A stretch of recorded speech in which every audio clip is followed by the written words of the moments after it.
ദൈവനാമത്തിന് മഹത്വം ഉണ്ടായിരിക്കട്ടെ. എൻ്റെ പേര് സ്വപ്ന റോബി. ഞാൻ കൊട്ടാരക്കര വാളകത്ത് നിന്നും വരുന്നു. ഞാൻ ഒരു കത്തോലിക്ക വിശ്വാസിയാണ്. പരിശുദ്ധ മാതാവിനെയും ഈശോയെയും കുഞ്ഞിലെ മുതലേ നല്ല വിശ്വാസമുണ്ടായിരുന്ന ആളാണ് ഞാൻ. എനിക്ക് ഈ കഴിഞ്ഞ 2023 മെയ് ലാസ്റ്റ് ഒരു സെർവൈക്കൽ സിസ്റ്റ് ഉണ്ടായിരുന്നു. അത് ഞാൻ ഗൈനക്കോളജിസ്റ്റിനെ കാണിച്ചപ്പോൾ ഡോക്ടർ ഒരു ബയോപ്സി ചെയ്യണമെന്ന് പറഞ്ഞു. അങ്ങനെ ബയോപ്സി ചെയ്തു. റിസൾട്ട് ഒരു pre cancerous high grade lesion എന്നാണ് റിസൾട്ട് വന്നത്. ആ ഒരു റിസൾട്ട് ഞങ്ങൾക്ക് ഭയങ്കര ഒരു വിഷമമായിരുന്നു ആ സമയത്ത്. ഞാൻ ഒരു നേഴ്സ് കൂടിയാണ്. അപ്പോൾ എനിക്കതിനെക്കുറിച്ച് ഡോക്ടർ എക്സ്പ്ലെയിൻ ചെയ്തപ്പോൾ തന്നെ മനസ്സിലായി. പിന്നെ നമ്മുടെ ഒരു ഏജും പിന്നെ എനിക്ക് കുഞ്ഞു മോനും ഒക്കെ ഉണ്ടായിരുന്നത് കൊണ്ട് അങ്ങനെ ആകെ ഒരു വിഷമത്തിലായിരുന്നു ആ ഒരു സമയത്ത്. അപ്പോൾ ഡോക്ടർ പറഞ്ഞു ഇതിനിപ്പം സർജറി ചെയ്യാം. അങ്ങനെ സർജറി ചെയ്തു. എക്സിഷൻ ബയോപ്സി ചെയ്തപ്പോൾ സെയിം റിസൾട്ട് തന്നെയാണ്. അപ്പോൾ ഡോക്ടർ പറഞ്ഞത് കുറച്ച് നാൾ നമുക്ക് മെഡിസിൻ അപ്ലൈ ചെയ്ത് നോക്കാം, നോക്കിയിട്ടും എന്താണെന്ന് നമുക്കറിയില്ല, എന്താണ് റിസൾട്ട് ഇത് ചെയ്ത് നോക്കാമെന്ന് മാത്രമേ പറഞ്ഞുള്ളൂ. ആ ഒരു സമയത്ത് ഈ എക്സിഷൻ ബയോപ്സി കഴിഞ്ഞതിന് ശേഷം ഭയങ്കരമായിട്ട് എനിക്ക് ഡിസ്ചാർജും ബ്ലീഡിങ്ങും ഒക്കെ ആയി. അതങ്ങ് ഹെവി ബ്ലീഡിങ് ആയിട്ട് മാറി. ഒരു 1.5 മന്തോളം അത് ബ്ലീഡിങ് ആയിരുന്നു. അപ്പോൾ ആ ഒരു സമയത്ത് ഞാൻ എൻ്റെ ഇടവപ്പള്ളിയിൽ കുർബാന കഴിഞ്ഞിരിക്കുമ്പോൾ എൻ്റെ ഒരു ഫ്രണ്ട് പറഞ്ഞു, ഇതുപോലെ കൃപാസനത്തിലെ അച്ഛൻ VP ജോസഫ് അച്ഛൻ്റെ രോഗശാന്തി ശുശ്രൂഷയും ഞാൻ ഒരു ലിങ്ക് ഷെയർ ചെയ്ത് തരാം, നീ ജസ്റ്റ് അതൊന്ന് കാണ് എന്ന് പറഞ്ഞു. അങ്ങനെ ഞാൻ വീട്ടിൽ വന്നതിന് ശേഷം ആ ഫ്രണ്ടിനെ വിളിക്കുകയും ആ ലിങ്ക് ഷെയർ ചെയ്തെടുത്ത് വാട്സപ്പിലൂടെ കാണുകയും ചെയ്തു. അതിനുശേഷം ഞാൻ കുറേ അച്ഛൻ്റെ ടോക്സും വീഡിയോസും ഒക്കെ കണ്ടു, സാക്ഷ്യങ്ങളൊക്കെ കാണാൻ തുടങ്ങി. പിന്നെ അത് സബ്സ്ക്രൈബ് ചെയ്തപ്പോൾ എല്ലാ സാക്ഷ്യങ്ങളും എനിക്ക് കിട്ടാൻ തുടങ്ങി. ഞാൻ അപ്പോൾ അത് കഴിഞ്ഞ് എല്ലാ ആഴ്ചയിലും 2 പ്രാവശ്യം വെച്ച് ഡോക്ടർ ചെന്ന് കാണണം എന്നാണ് പറഞ്ഞിരുന്നത്. അങ്ങനെ കണ്ടുകൊണ്ടിരിക്കുന്ന സമയത്ത് ഡോക്ടർ പറഞ്ഞു, ഇത് ഇത്രയും ബ്ലീഡിങ് ആയതുകൊണ്ട് തന്നെ ഇതൊട്ടും കുറയുന്നില്ല, അപ്പോൾ നമുക്കത് ഒരു റേഡിയേഷൻ തെറാപ്പി, അതായത് ഡോക്ടർ പറഞ്ഞത് ബ്രേക്കി തെറാപ്പി എന്നാണ്, അത് ചെയ്യണം. ഒരു 2 ആഴ്ച കൂടി വെയിറ്റ് ചെയ്യും, നമുക്കതിന് ശേഷം തീരുമാനിക്കാമെന്ന് പറഞ്ഞു. അങ്ങനെ ബ്രേക്കി തെറാപ്പി ചെയ്യാനായിട്ട് 2 ആഴ്ച കഴിഞ്ഞ് ചെല്ലുമ്പോഴും ഇതേ ബ്ലീഡിങ് തന്നെ കണ്ടിന്യൂ ചെയ്യുമായിരുന്നു. അപ്പോൾ ഡോക്ടർ പറഞ്ഞത് ഒരാഴ്ച മെഡിസിൻ കഴിച്ച് നോക്കുക, സ്റ്റോപ്പായെങ്കിലേ ബ്രേക്കി തെറാപ്പി ചെയ്യാൻ പറ്റത്തുള്ളൂ എന്ന് പറഞ്ഞു. അങ്ങനെ മെഡിസിൻ കഴിച്ചപ്പോൾ ബ്ലീഡിങ് സ്റ്റോപ്പായിട്ടില്ല. പിന്നെയും ഒരാഴ്ചയും കൂടെ കഴിച്ചു, എന്നിട്ടും ബ്ലീഡിങ് സ്റ്റോപ്പായില്ല. അപ്പോൾ ഏകദേശം ഒരു ഓഗസ്റ്റ് 15 ആയ സമയത്ത് ഞാനിങ്ങനെ കൃപാസനത്തിലെ എല്ലാ വീഡിയോസും സാക്ഷ്യങ്ങളും ഒക്കെ കണ്ട് എനിക്കും ഒരു ഉടമ്പടി എടുക്കണമെന്നൊരു തോന്നലിലായി. ഞാൻ ഓൺലൈൻ ഉടമ്പടിക്ക് വേണ്ടി രജിസ്റ്റർ ചെയ്യാൻ നോക്കിയപ്പോൾ എനിക്ക് കിട്ടുന്നുണ്ടായിരുന്നില്ല. അപ്പോൾ ഞാനത് വന്ന് ഉടമ്പടി എടുക്കാമെന്ന് തീരുമാനിച്ചു. അതിനുശേഷം വീണ്ടും ഡോക്ടറെ കാണാൻ പോയി. അപ്പോൾ ഡോക്ടർ പറഞ്ഞു, ഒരു കാര്യം ചെയ്യും, ഒന്നുകൂടി വെയിറ്റ് ചെയ്യും, നമുക്ക് 2 ആഴ്ച കഴിഞ്ഞിട്ട് നോക്കാമെന്ന് പറഞ്ഞു. ആ സമയത്തിനുള്ളിൽ ആ ഒരു ഇടവേളയിൽ ഞാനിവിടെ വന്ന് സെപ്റ്റംബർ 4 ആദ്യമായി ഉടമ്പടി എടുത്തതിന് ശേഷം ആദ്യത്തെ 2 ദിവസം ബ്ലീഡിങ് ഒന്ന് കുറയുന്നതായിട്ട് കണ്ടു. പിന്നെ പെട്ടെന്ന് തന്നെ ഒരു 2 ദിവസത്തിനുള്ളിൽ ബ്ലീഡിങ് അങ്ങ് സഡൻ സ്റ്റോപ്പായി. അപ്പോൾ പിന്നെയുള്ള വിസിറ്റിൽ ഡോക്ടറെ കാണാൻ ചെന്നപ്പോൾ ഡോക്ടർ പറഞ്ഞു, എന്തോ ഒന്ന് സംഭവിച്ചിട്ടുണ്ട്, നമ്മൾ അതിൽ ഗ്രോത്ത് കൂടി വന്നുകൊണ്ടിരുന്നതാണ്, ഇപ്പോൾ അതിനൊരു കുറവായതിലൊരു ബാൻ ചെയ്ത് പോകുന്നതായിട്ടാണ് കാണുന്നത്, അതിൻ്റെ കളർ ചേഞ്ച് വന്നിട്ടുണ്ട്, ചുരുങ്ങി പോകുന്നതായിട്ടും കാണുന്നുണ്ട്, നമുക്കിപ്പം ഈ ബ്രേക്കി തെറാപ്പി ഇപ്പോൾ RCCയിൽ പോയി ചെയ്യേണ്ട ആവശ്യമില്ല, വെയിറ്റ് ചെയ്യാൻ പറഞ്ഞു. അങ്ങനെ ഉടമ്പടി ജീവിതത്തിലൂടെ ഞാൻ പോകുമ്പോൾ എൻ്റെ കാരുണ്യ പ്രവർത്തനങ്ങളും പ്രേക്ഷിത പ്രവർത്തനങ്ങളും ഒക്കെ നന്നായി ചെയ്തു. അതുപോലെ തന്നെ ഞാനൊരു ഇരുട്ടിൽ നിന്നും വെളിച്ചത്തിലേക്ക് വന്നതുപോലെ പെട്ടെന്ന് എനിക്ക് തന്നെ എൻ്റെ ആത്മീയ ജീവിതത്തിലും വളരെയധികം വ്യത്യാസം ഉണ്ടായി. സ്വഭാവത്തിലും ഒക്കെ എപ്പോഴും ബഹളം വെച്ച് നടന്നിരുന്ന ഞാൻ ആത്മീയമായി നല്ല വ്യത്യാസമുണ്ടായി. ഞാൻ അപ്പോൾ ബൈബിൾ റീഡിംഗ് ഒന്നും പ്രോപ്പറായിട്ടുണ്ടായിരുന്നില്ല. ഈ ഓൺലൈൻ ഉടമ്പടി എടുക്കാൻ തീരുമാനിച്ച സമയം മുതലേ തന്നെ ഞാൻ ബൈബിൾ റീഡിങ്ങും ഒക്കെ തുടങ്ങിയിരുന്നു. പിന്നെ ഞാൻ അതിലുള്ള ഡിസ്ക്രിപ്ഷൻസ് എല്ലാം നല്ലതുപോലെ വായിച്ച് മനസ്സിലാക്കി രാവിലത്തെ പ്രത്യക്ഷീകരണ പ്രാർത്ഥനയൊക്കെ എഴുതിയെടുത്തു, സായാഹ്ന പ്രാർത്ഥന എഴുതിയെടുത്തു.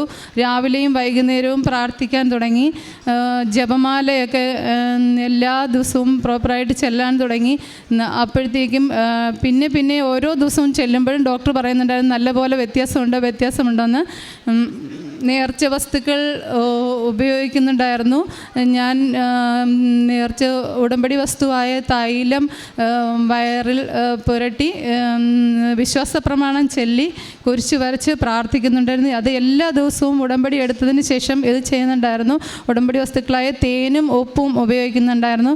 വീട്ടിൽ ഫാമിലിയിൽ മോനും മമ്മിക്കും എല്ലാവർക്കും തന്നെ ചെയ്തു കൊടുക്കുന്നുണ്ടായിരുന്നു. പിന്നെ ഒരു ജനുവരി 15 ആയപ്പോഴത്തേക്കും ഡിസംബർ 22 ഞാൻ വീണ്ടും ഉടമ്പടി പുതുക്കി. അപ്പോൾ ഡോക്ടർ പറഞ്ഞു, ജനുവരി 15 ആയപ്പോഴത്തേക്കും പറഞ്ഞു ഇത് നല്ല പോലെ മാറിയിട്ടുണ്ട്, വിസിബിളായിട്ട് ഒന്നും തന്നെ ഇനി ഇവിടെ കാണാനില്ല, ഇനി മന്ത്ലി ചെക്കപ്പ് മാത്രം മതിയെന്ന് പറഞ്ഞു. അങ്ങനെ ഫെബ്രുവരി 15 വീണ്ടും ചെക്കപ്പ് ചെയ്തു, ബയോപ്സിയും ചെയ്ത് നോക്കി. ബയോപ്സി ചെയ്തപ്പോൾ ഒരു നെഗറ്റീവ് റിസൾട്ട് എന്നാണ് കാണാൻ കഴിഞ്ഞത്. അപ്പോൾ ഡോക്ടർ പറഞ്ഞു ഇപ്പോൾ വിസിബിളായിട്ടോ പാൽപ്പബിളായിട്ടോ ഒന്നും തന്നെ ഇതിൽ കാണാനില്ല എന്ന് പറഞ്ഞു.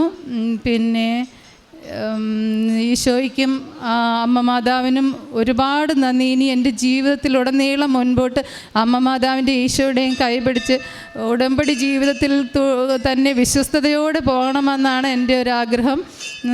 പിന്നെ ഇനിയും കുറേ സാക്ഷ്യങ്ങളുണ്ട്. രണ്ടാമതായിട്ടുള്ള സാക്ഷ്യം എൻ്റെ ഹസ്ബൻഡ് ജ്യേഷ്ഠന് ഒരു 59-60 ഒക്കെ ഏജ് ഉള്ള ആളാണ്. അദ്ദേഹത്തിന് കിഡ്നി സ്റ്റോൺ ഉണ്ടായിരുന്നു. അപ്പോൾ അത് 2-3 സർജറി കഴിഞ്ഞിട്ടിരിക്കുന്ന സമയമായിരുന്നു. സ്റ്റെൻറ്റ് ഇടുകയും ഒക്കെ ചെയ്തിട്ടുണ്ടായിരുന്നു. ആ സമയത്ത് ജോലിക്ക് തിരിച്ച് കയറി പെട്ടെന്ന് കയറിയപ്പോൾ ചെസ്റ്റ് പെയിൻ വന്നു. അങ്ങനെ ഹോസ്പിറ്റലിൽ കാണിച്ചപ്പോൾ ആൻജിയോഗ്രാം ചെയ്തപ്പോൾ 4 ബ്ലോക്ക് ഉണ്ടെന്നാണ് അറിയാൻ കഴിഞ്ഞത്. അത് ഇപ്പം 4 ബ്ലോക്ക് ഉള്ളത് സർജറി ചെയ്യണമെന്ന് പറഞ്ഞു. ആ ഒരു സമയത്താണ് ഞാനിവിടെ ഉടമ്പടി എടുക്കാൻ അത് എൻ്റെ നിയോഗത്തിലുണ്ടായിരുന്നു. ഹസ്ബൻഡിന് ജ്യേഷ്ഠനൊരു പൂർണ്ണ സൗഖ്യം കൊടുക്കണം എന്നുള്ളത്. അച്ഛന് ഇത് ഏജ് കൂടുതലായതുകൊണ്ടും പിന്നെ ഇതുപോലെ മറ്റുള്ള സർജറികൾ കഴിഞ്ഞിരുന്നത് കൊണ്ടും ഒരു ഹൈ റിസ്ക് ആയിരുന്നു ആൻജിയോപ്ലാസ്റ്റി ചെയ്യാനായിട്ട്. ആൻജിയോപ്ലാസ്റ്റി ചെയ്തു. ഞാൻ എൻ്റെ ഉടമ്പടിയിൽ വെച്ചു, അച്ഛന് വേണ്ടിയിട്ട് പ്രാർത്ഥിച്ചു. അതിൻ്റെ ഫലമായിട്ട് വളരെ പെട്ടെന്ന് തന്നെ 1 മാസം കൊണ്ട് തന്നെ സർജറി കഴിഞ്ഞ് എല്ലാം ക്യൂറായി തിരികെ ജോലിയിൽ പ്രവേശിക്കാനും സാധിച്ചു. അടുത്ത ഒരു സാക്ഷ്യം എന്ന് പറയുന്നത്, എനിക്ക് ഡ്രൈവിംഗ് ലൈസൻസ് കിട്ടിയിട്ട് ഒരു 3 വർഷത്തോളമായിരുന്നു. എനിക്കൊരു കോൺഫിഡൻസും ഇല്ലായിരുന്നു അത് ഡ്രൈവിംഗ് ചെയ്യാനായിട്ട്. അപ്പോൾ ഞാൻ ഉടമ്പടി എടുത്ത സെക്കൻഡ് വീക്കിൽ തന്നെ ഞാൻ അമ്മ മാതാവിനെ കൈ പിടിച്ച് എൻ്റെ അടുത്തിരുത്തി ഞാൻ നല്ലതുപോലെ ഡ്രൈവിങ് ചെയ്തു. കോൺഫിഡൻസോടുകൂടി അത്യാവശ്യം നല്ലതുപോലെ എനിക്ക് പള്ളിയിൽ പോകാനൊക്കെ അത്യാവശ്യമായിരുന്നു. അത് ഒരു സാക്ഷ്യം. അടുത്തത് ഇനി എൻ്റെ മമ്മിക്ക് ആധാർ കാർഡിൻ്റെ ഒരു പ്രോബ്ലമാണ്. ആധാർ കാർഡ് കഴിഞ്ഞ മെയ് 2023 മെയ്യിലാണ് ആധാർ കാർഡ് റിന്യൂ ചെയ്യാൻ വേണ്ടി കൊടുത്തത്. അപ്പോൾ അത് ഡേറ്റ് ഓഫ് ബർത്തിൻ്റെ ഒരു പ്രോബ്ലം ഉണ്ടായിട്ട് 2 പ്രാവശ്യം റിജക്റ്റ് ആയിട്ട് വന്നു. ഇനി അത് ഒരു വർഷത്തോളമെങ്കിലും 6 months to 1 year എന്നാണ് അവർ പറഞ്ഞത്. വിളിക്കുമ്പോഴെല്ലാം അതിൻ്റെ സ്റ്റാറ്റസ് കാണിക്കുന്നത് വെരിഫിക്കേഷന് വിട്ടിരിക്കുന്നു എന്നായിരുന്നു.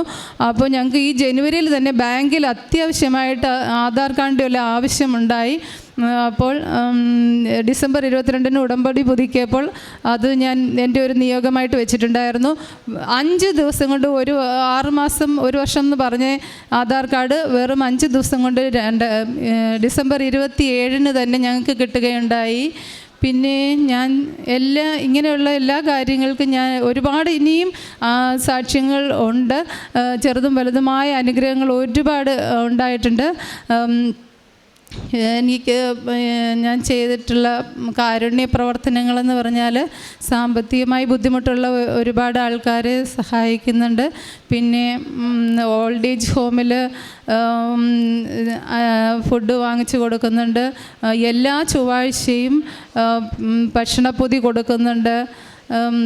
ഇങ്ങനെയൊക്കെ ഉള്ളതാണ് കാരുണ്യ പ്രവർത്തനങ്ങൾ. പ്രേക്ഷിത പ്രവർത്തനങ്ങൾ ഞാൻ കൃപാസനം പത്രം വാങ്ങിച്ചുകൊണ്ട് പോയി പിന്നെ തിരുവനന്തപുരം മെഡിക്കൽ കോളേജിൽ എൻ്റെ സിസ്റ്റർ അനിയത്തിയും ഞങ്ങൾ കുടുംബമായി പോവുകയും രോഗികളെ കാണുകയും പത്രം എല്ലാവർക്കും എൻ്റെ തന്നെ അനുഗ്രഹം പറഞ്ഞു കൊടുത്ത് മനസ്സിലാക്കി, ഇവിടെ വന്നുണ്ടായ അനുഗ്രഹം പറഞ്ഞ് മനസ്സിലാക്കി കൊടുക്കുന്നു. പേപ്പറൊക്കെ കൃപാസനം പത്രം കൊടുത്തു. പിന്നെ ഇതിന് ഈശോയ്ക്കും അമ്മ മാതാവിനും 1000 നന്ദി പറയുന്നു. നന്ദി. കർത്താവേ, എൻ്റെ പ്രാർത്ഥന കേൾക്കണമേ, എൻ്റെ യാചനയുടെ സ്വരം ശ്രവിക്കണമേ. അനർത്ഥകാലത്ത് ഞാൻ അങ്ങയെ വിളിക്കുന്നു, അങ്ങെനിക്ക് ആശ്വാസമരുളുന്നു. സങ്കീർത്തനം 86, 6, 7 തിരുവചനങ്ങളാണ്. ജീവിതത്തിൻ്റെ ദുരിത സാഹചര്യങ്ങളിൽ ഉടമ്പടി എങ്ങനെയാണ് ഓരോ വ്യക്തികളെയും പൊതിഞ്ഞു പിടിക്കുക, കർത്താവിൻ്റെ സംരക്ഷണം നമുക്ക് ഉറപ്പ് തരുന്ന, നമുക്ക് തന്നെ ആത്മധൈര്യം നൽകുന്ന ഒരു ജീവിതം നമുക്ക് നയിക്കുവാൻ നമ്മെ പ്രാപ്തരാക്കുന്നത് എങ്ങനെയാണെന്നുള്ളതാണ് അനുഭവ സാക്ഷ്യങ്ങൾ പങ്കുവയ്ക്കുമ്പോൾ ഓരോ അനുഭവ സാക്ഷ്യവും വ്യത്യസ്തമാണ്. ആ വ്യത്യസ്തമായ ഓരോ അനുഭവ സാക്ഷ്യങ്ങളും ഓരോ രീതിയിൽ അത് വ്യത്യസ്തമാകുമ്പോൾ തന്നെ നമുക്ക് കിട്ടുന്നത് ദൈവം നമ്മോടൊപ്പമുള്ള ദൈവത്തിൻ്റെ സാന്നിധ്യത്തിൻ്റെ ഓർമ്മപ്പെടുത്തലാണ്. ഇവിടെ ഈ മകളുടെ സെർവിക്കൽ സിസ്റ്റം അത് ഹൈ ഗ്രേഡ് പ്രീ ക്യാൻസർ എന്നുള്ള രീതിയിലാണ് അത് അറിഞ്ഞത്. അപ്പോൾ അങ്ങനെ വരുന്ന ആ സിസ്റ്റ് പിന്നീട് അത് അറസ്റ്റ് ആകുന്നു, അതിൻ്റെ വളർച്ച എന്നുള്ളതാണ് അതിൻ്റെ റിസൾട്ടിൽ നാം അവസാനം കാണുന്നത്. അതായത് പിന്നീട് പോസിറ്റീവായിട്ടുള്ള ഒരു ഗ്രോത്ത് അവിടെ കാണുന്നില്ല, എല്ലാം നെഗറ്റീവാകുന്നു, നോർമലാകുന്നു.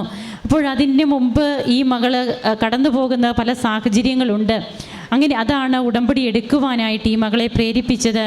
ഹൈ ബ്ലീഡിങ്ങും ഒക്കെ ആയിട്ട് ഒത്തിരിയേറെ വിഷമിക്കുന്ന സാഹചര്യങ്ങളിൽ ഇവിടെ വന്ന് ഉടമ്പടി എടുത്ത് ഉടമ്പടി നേർച്ച വസ്തുക്കൾ ഉപയോഗിക്കുന്നു. പിന്നീടാണ് ഗ്രോത്ത് ഒട്ടും തന്നെ ഇല്ല എന്നുള്ള റിസൾട്ട് കിട്ടുന്നത്. അതുപോലെ തൻ്റെ കുടുംബത്തിൽ മറ്റുള്ളവർക്ക് ലഭിച്ച കൃപകളും ഓരോ രോഗസൗഖ്യങ്ങളൊക്കെ ആയിട്ട്.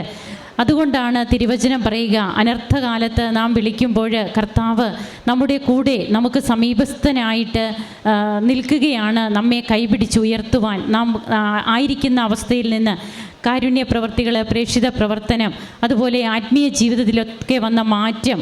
കാത്തലിക്കാണ് എന്നിരുന്നാലും താൻ ഇതുവരെയും ജപമാലയൊക്കെ ഭക്തിയോടെ പ്രാർത്ഥിച്ചിരുന്നില്ല. എന്നാൽ വീണ്ടും ബൈബിൾ വായനയും ജപമാലയും ഒക്കെ തൻ്റെ ജീവിതത്തിൽ താൻ ഒത്തിരിയേറെ പ്രാധാന്യം കൊടുക്കുന്നു. വ്യക്തിപരമായിട്ട് സ്വഭാവത്തിലൊക്കെ ഓരോ വ്യക്തികൾക്കും വരുന്ന മാറ്റങ്ങൾ, അതൊക്കെയാണ് കൃപകൾ നേടുവാൻ നമുക്ക് ഇടം തരുന്നത്. നമുക്ക് കരങ്ങളടിച്ച് ഈശോയ്ക്കും അമ്മയ്ക്കും നന്ദി പറയാം, ദൈവത്തെ ആരാധിക്കാം, മഹത്വപ്പെടുത്താം. അത്യപൂർവ ദൈവാനുഭവങ്ങൾ ഇനി നിങ്ങൾക്കും സ്വന്തം. ഈ യൂട്യൂബ് ചാനൽ ഇതുവരെ സബ്സ്ക്രൈബ് ചെയ്തിട്ടില്ലെങ്കിൽ ഇപ്പോൾ തന്നെ സബ്സ്ക്രൈബ് ചെയ്യുക. ഈ വീഡിയോ ഇപ്പോൾ തന്നെ നിങ്ങളുടെ സുഹൃത്തുക്കൾക്ക് ഷെയർ ചെയ്തുകൊണ്ട് കർത്താവിൻ്റെ പ്രേക്ഷിതരാകുക.